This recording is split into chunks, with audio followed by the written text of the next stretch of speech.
To VS99 news. Ceiling పైపుకు ఉరేసుకుని తల్లి కొడుకుల ఆత్మహత్య. మల్కాజ్గిరి పటేల్ నగరంలో నివాసం ఉంటున్న స్వరూప తన కొడుకు శ్రీకాంత్లు గత 2 రోజుల క్రిందట ఆత్మహత్య చేసుకున్నట్లుగా గుర్తించిన పోలీసులు స్థానికుల సంచారంతో సంఘటన స్థలానికి చేరుకున్న పోలీసులు మృతదేహాలను పోస్టుమార్టం నిమిత్తం గాంధీ ఆసుపత్రికి తరలించారు. ఆర్థిక సమస్యలు, కుటుంబ సమస్యల కారణంగానే ఆత్మహత్య చేసుకున్నట్లు సమాచారం.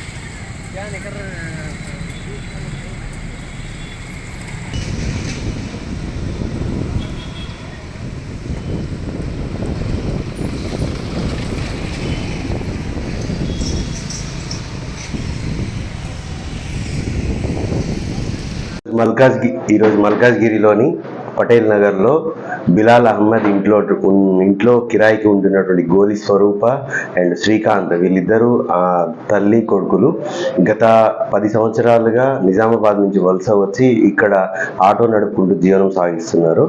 ఈరోజు ఆ ఇంట్లో నుంచి తలుపు 2 రోజులుగా లాకేసి ఉండి లోపల వైపు గడియబెట్టి ఉండి దుర్వాసన వస్తుండటంతో ఓనర్ అయినటువంటి బిలాల్ అహ్మద్ పోలీసు వారికి సమాచారం అందించగా మేము వెళ్ళి చూస్తే లోపల వైపు మొదటి రూమ్లో గోలి స్వరూప ఉరిపెట్టుకొని ఆత్మహత్య చేసుకొని ఉంది.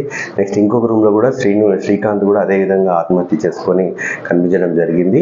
వీళ్ళ బాడీని ఈరోజు మనము పోస్ట్ మార్టం కోసం గాంధీ ఆసుపత్రికి షిఫ్ట్ చేసినాము. దీనిపై కేసు రిజిస్టర్ చేసి తర్వాత ఎందుకు వీళ్ళు సూసైడ్ చేసుకున్నారనే కారణాలు మేము వెతుకుతున్నాము. నెక్స్ట్ వీళ్ళకి అప్పులు అనేవి బాగా ఉన్నాయి. చుట్టుపక్కల వారిని విచారిస్తే అప్పులు బాగా ఉన్నాయి. 2 రోజుల నుంచి ఎవరో ఒకరు వచ్చి తలుపు తట్టిపోతున్నారు, అప్పు ఇవ్వాలని చెప్పేసి తలుపు తట్టిపోతున్నారు అనే వివరాలు మాకు తెలిసినాయి. దీని గురించి ఇంకా లోతుగా సమాచారం సేకరిస్తున్నాం.